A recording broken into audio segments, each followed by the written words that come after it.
It's the week 3 recap. We would do our incentive check first. We did have some interviews, and we'll go ahead and knock this out. Colorado played Flybaby Gaming twice. First game, we was up 14-0. On his end, he said it was lagging. So we started over and played a full game. Actually, I wanted to recreate the situation, but he just decided to keep playing it as if it was normal. And we didn't complain. We just locked in and we got the job done. But we will start with the game of the week first and then go from there. So, game of the week we had was Bengals and the Vikings. Let me do the incentive check real quick. We'll run through. Okay, so Miami. Okay. I don't even argue no more. When I just check this incentive stuff, I don't even I don't even get frustrated now. I just lock it down, lock it in, and just move on about my day, man. Okay, this here was a no force. What's that? Saints in Seattle.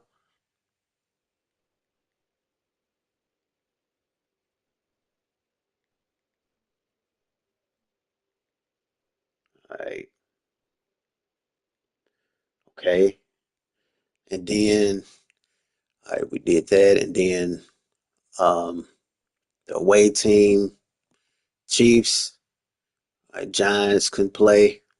All right, that's well, Giants. He already ineligible. This is his third week not being able to play, but we understand, so it's not a big deal. He having a family issue. All right, so we had the game of the week. All right, let's go ahead and get to it. My apology, man. I just like to make sure I get that out the way first, and then we'll roll with what we got. So we got the Bengals game. Like where the Bengals at? Bengals and the Vikings was the game of the week. That is four. That's 53% vote for the Bengals. 46% voted the Vikings, and the Bengals won. Didn't interview neither one of these guys, but we do got a lot of interviews. So let's go ahead and get to it. So yeah, um, Bengals won this game. As we can see clearly, this was a shootout. First half was pretty much lights out. I mean, a lot of games that score in the first half is how the game would be for a lot of teams. That second half, Cincinnati Bengals able to put up 15 in that fourth quarter. Definitely played a huge role. They also protected the football better, 1-2 in the turnover battle. Joe Burrow, 307, two TDs, no interceptions. JJ McCarthy, 387, three TDs, two interceptions. Running wise, for everybody did pretty well. We still haven't had any consistency when it comes to running. Nobody really averaging 100 yards each game. Something to look at. Then we had Justin Jefferson, 13 receptions, 213 yards, two TDs. And then Chase also gave the same dose of them and a little bit of their same medicine with Jamar Chase, 13 receptions, 167 yards, and a touchdown. It's great offense. No reason to look at defense in that game. Then we had Houston and Jacksonville Jaguars. Travis Hunter was hurt this game, but we got the job done. I did interview Houston after the loss. As you guys can see, 10 to 21 in the first half. Third quarter, we was able to get out ahead. We did give up 17 points in the fourth quarter. We protected the football way better, 1-4. I definitely love that category. So let's see what Flybaby Gaming had to say after the loss. Yeah, man. CJ and Tank had a great game. But unfortunately, we did lose, and that's not the outcome that we're looking for. We will celebrate those guys, as I'm sure a record was broken. We'll have to look into that. But besides that, man, we that 4th and 1 hurt what we were trying to do. We had the wrong personnel out on the field. There's on coaches should have called the timeout. Got the right people on the field. Um, but it's a learning experience. This is game 3. We're just looking to improve, which we have from week 1.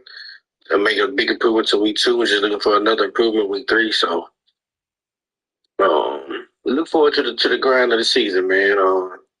I think we got some good players in place on offense to make some things happen, to make some defenses scary.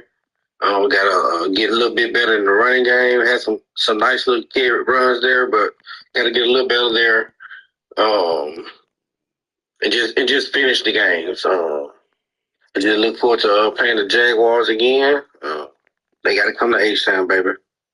Yeah, we'll be definitely excited to come to H-Town. Very, very good game overall.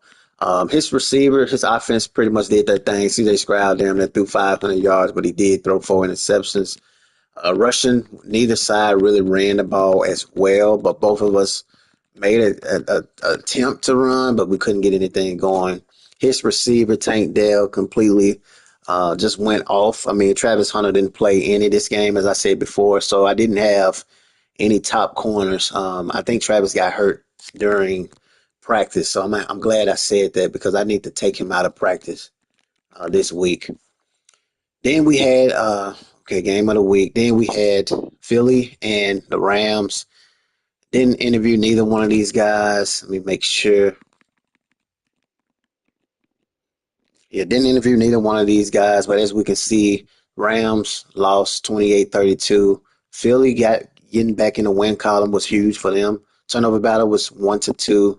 Um, Matthew Stafford 272, 4 TDs. Then you got Jalen Hurts 264, 2 TDs, 1 interception, 3 sacks. Rushing wise, okay, so we now have somebody that finally equipped the 100 yard. This feel like I don't say that as much. Very, very good right there. 100 yards rushing and 2 TDs. Then we had Johnny Wilson, 12 receptions, 151. So it seems like Philly is slowly gaining some, or they're finding their identity. That's how I can put it. Then we had a very surprising one right here. Um, Cleveland fell short to Green Bay, 30-27. Turnovers was 1-2. Shador Sanders threw 2 interceptions. Very, very surprising. Amfish is high on Shador, obviously, with him being quote unquote a fifth round pick. He started the season out, 3 TDs, 2 interceptions. But his first year he played, I mean, first game of the season, he played very, very well. Kind of slowed down a little bit, though, interceptions. Jordan Love, 339, 4 TDs, only 1 interception. Nobody equipped the 100.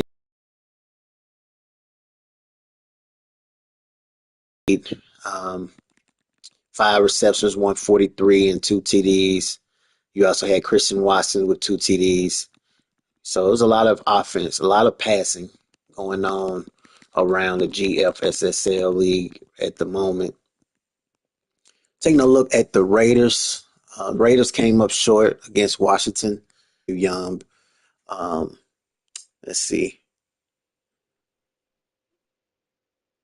Yep. So I didn't interview Young. That is the Raiders, but they did come up short, 33-15. Turnovers 3-0. Wow, they played a clean game. Washington did. Jaden Daniels, 3 TDs, no interceptions. And then you got Geno Smith, 218, 2 interceptions. Running wise, Ashton Jeanty, 100 yards rushing. Love to see that. Brian Robinson Jr., 70 yards, no TDs. Wide receivers played great. New signing, he got the new contract in real life. Terry McLaurin, 4 receptions, 148 yards, 2 TDs.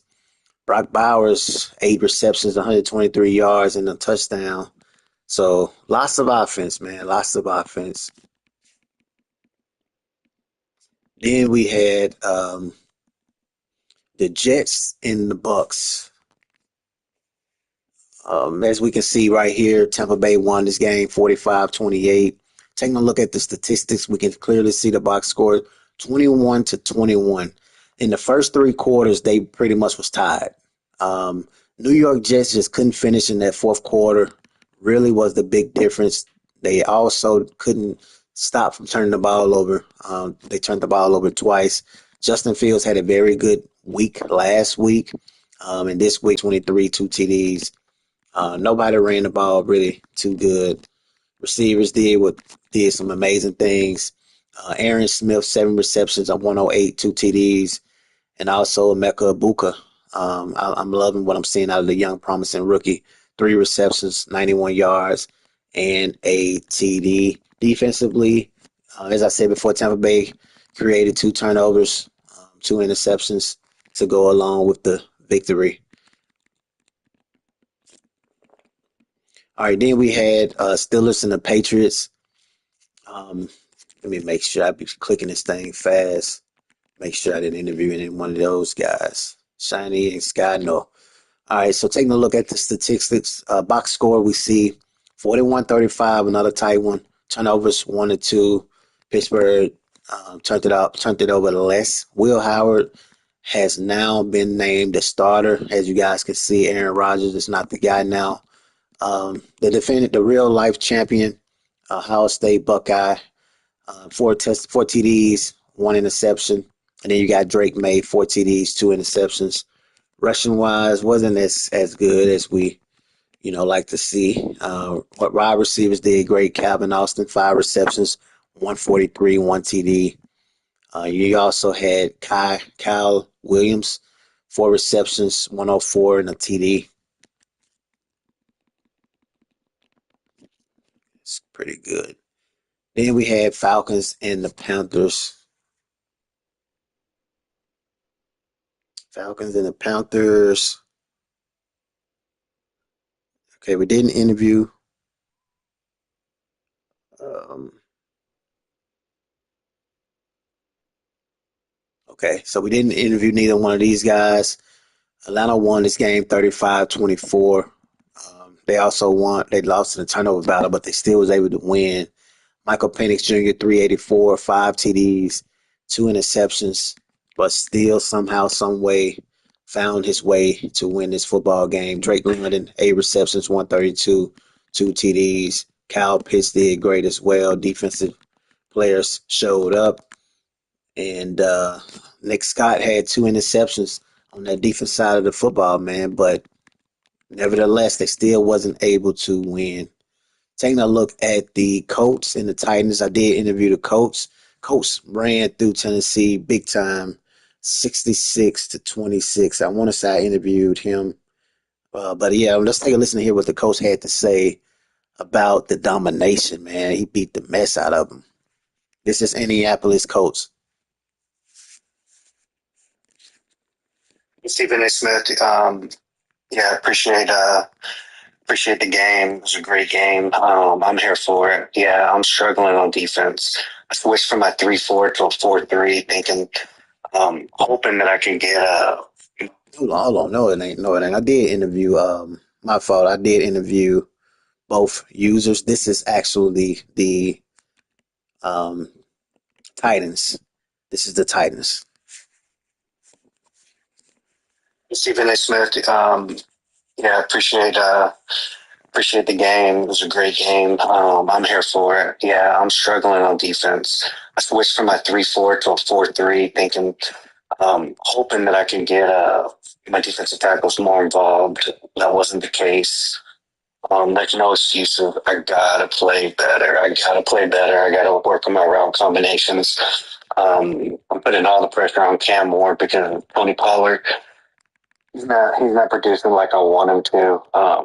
The Indianapolis State had great run fits and they were able to stop me every single time.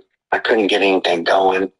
No excuses, but the future's bright, and I love playing with this team, and I'm just going to continue to persevere and continue to work every single week on whoever I play, just trying to be the best version of myself. At the end of the day, it comes down to me taking full responsibility, which I am, taking full responsibility as the Titans GM.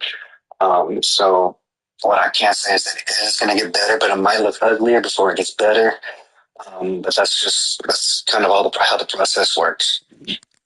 Definitely love the confidence and the willingness to stand in the smoke. Let's take a listen to hear what the Colts had to say after the big time win against the Titans. Offensively, it was an amazing game. Almost had two backs go over 100 yards. Taylor with 108, Herbert with 99. Had the 3 touchdowns, 1 interception, like you mentioned. The 1 interception, I had a guy wide open, streaking down the field, and I hit the wrong button. It's happened to us all. It's totally my fault, so can't be mad about that. As far as slowing down his offense, forcing 4 interceptions, my D line got off the blocks really quick. All the stunts, twists, took away his first read, tried to make him panic, and I think it worked. Um, so it's a good 3-0 start for the Colts, and hopefully we can keep it going throughout the next few weeks. Definitely agree with him on that. Colts are definitely rolling. All right. Dallas lost to the Bears. Oh, this was one of the surprisers right here. Dallas was undefeated until playing against the Bears, and they fell 24-14. I did interview OJ after this big victory. Let's take a listen to hear what OJ had to say about his matchup against the Cowboys. Stephen A. How are you doing on this lovely Thursday night? Man, what a game! What a dogfight! What a defensive battle! 7-6 going into the fourth. Wow. He made us play. He forced us to make some crucial mistakes, but we are happy with the way Caleb played. Caleb has shown a wherewithal. Caleb has shown a determination, and Caleb has shown a grit this year that we didn't see last year out of him. We didn't see the desire for more like we do this year. The play calling was spectacular, kept massive on his toes. And quite frankly, Stephen A., my only bold prediction is the fact that this wide receiver room with Luther Burden, with DJ Moore, with Romo Dunze is going to be one of, if not the best wide receiver rooms in the league by the end of the year, if it's not already up there. Also, the weapons that we have, you got DeAndre, you got our power back Roshan Johnson, you've got Luther, DJ, and Rowan that I aforementioned. You've got Colston Loveland, the rookie out of Michigan, who's a red zone nightmare. Catch him on the play action rollout. You've got Cole Kmet, who is a nightmare for most linebackers to deal with. The weapons that Caleb has at his disposal are weapons that not many teams have. This team is set up for the long haul, and this team is, if things continue to go as they are, this team is set to make some noise for this entire cycle. Thanks so much, Stephen A. Thanks for all you bring to this league. Peace. Yeah, I definitely agree with the Bears. Bears rolling right now. Being able to knock off the Dallas Cowboys was huge in my opinion. And yeah, it's going to be nice to see and keep up with those receivers. When you guys give me these bold statements, I lock it in my head. So every time I react to your teams, I'd be like, okay, let me see what these receivers doing. And so that's going to be an easy one because I am a former wide receiver in real life. So it's going to be easy for me to remember that Chicago having one of the best, if not the best, receiving core. All right, so we did interview um, Denver and the Chargers. Let me take a look and see who they are. Madman and Bert. I don't think I interviewed Bert because I think Bert was a little busy this week. Yep. So, I'm not a jackass. If I see you're busy with life, then I'm not going to bother you. I try to give you guys leeway. Um, Chargers won this one 41-35. As we look at the first half, we see it was 28-21. That third quarter was huge for the Chargers to get out early, but Denver tried to rally back and make it a game in that fourth with the 14 points. Turnovers was 3-1. It's hard though when you're fighting so hard to get back in the game, but you're turning the ball over. It's very, very hard. Bo Nix, 308, 4 TDs, but the 3 interceptions, 3 sacks just wasn't enough. And they couldn't stop Amari Hampton, 11 attempts, 130, 3 TDs. Wide receivers, Cortland Sutton, 6 receptions, 135, 2 TDs. And then you also have Marvin Mims Jr., 2 TDs, 93 yards, 4 receptions. So some good stuff right there. Then we had the 49ers, who we're about to play in the second. 49ers and Arizona. I did interview the 49ers. And let's see who else. Hit the wrong button. 49ers and Cardinals, right? Who was it? 49ers and Cardinals, okay. Yeah, I did interview 49ers. Um, let's see. See what he had to say.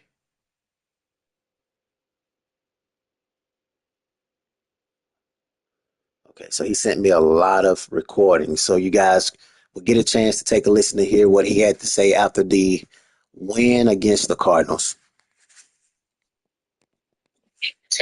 First off, let me acknowledge Coach Popo and his Cardinal team. Those guys came in to San Fran and played hard yesterday. Yeah, it was a great team win. Our team played hard all three phases of the game. Special teams, offense, and defense. Yeah, Brock has been playing really well so far, man. He's been super efficient. His completion percentage. He's been leading the offense, finding the playmakers, putting the guys in the right places to make plays. Yeah, he and Ricky seem to really be building upon the chemistry they created in training camp. Remember last year in the offseason, Ricky had that setback with the shooting incident?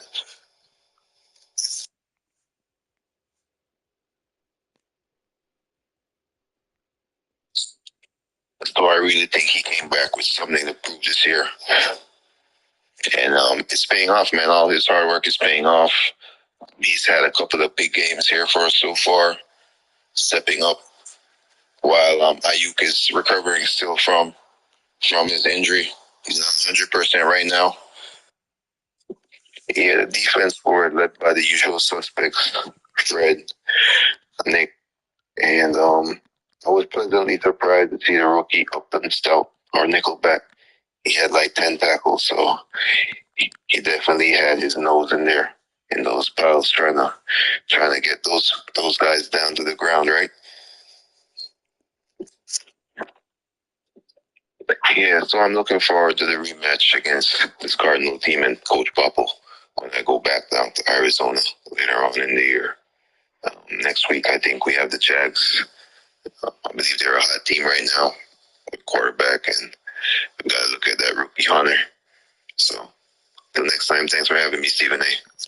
Yeah, so that's pretty much wrapped up the 49ers and Arizona game. 27-10, huge victory right there from those 49ers, and we're going to play them now. So I'm kind of like trying to get this over with fast. Then we had Uso Ryder and the Ravens. The Ravens won this game 21-14, turnover battle, 4-1. Very, very hard to win a game like that. Three interceptions. Couldn't really get anything going if you are Detroit. Ran the ball okay, but just wasn't able to get too much going. The Ravens, 5 receptions, 83 yards from Mark Andrews.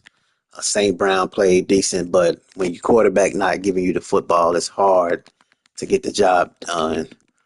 And everybody else, for the way he didn't play the computer game. Oh no, that's a forced win. Okay, so it's a forced win, but he didn't play the computer, so it's still. In order to be eligible, you have to play computer. Like, yeah, GFSSL league, you may can take the free win, but when it comes to incentives, you have to play the computer. And then this one here, okay, he's already ineligible. So let's see what we got now. Taking a look at the statistics, we see Cam Ward is one of the top performers, JJ McCarthy, Trevor Lawrence, and then you got Jay Taylor, running back, still up there. Jaden Blue, if I'm not mistaken, 311, 4 TDs. J.K. Dobbins, 42 attempts, 274. And then receivers, you got Justin Jefferson, 31 receptions, 580 yards, and 4 TDs. Tank Dell, 26 receptions, 498 yards, 5 TDs. And Jamar Chase, 27 receptions, 394, and 3 TDs. And then you have Nealon, edge rusher for the Cowboys, 6 total tackles, 8 tackles for a loss. Hendrickson, I always mispronounce that. I don't know why. But 4 sacks, 7 total for a loss. And then you got Buffalo left edge, 4 sacks, and 7 tackles for a loss. Interceptions, Will linebacker for Green Bay is up there with 3. Marcus Lattimore with 3. And then you got Franklin with 3. Cowboys, well, in the NFC East, it's a lot of those guys are top performers. The Giants have Mike linebacker, 34 tackles, 24 solo.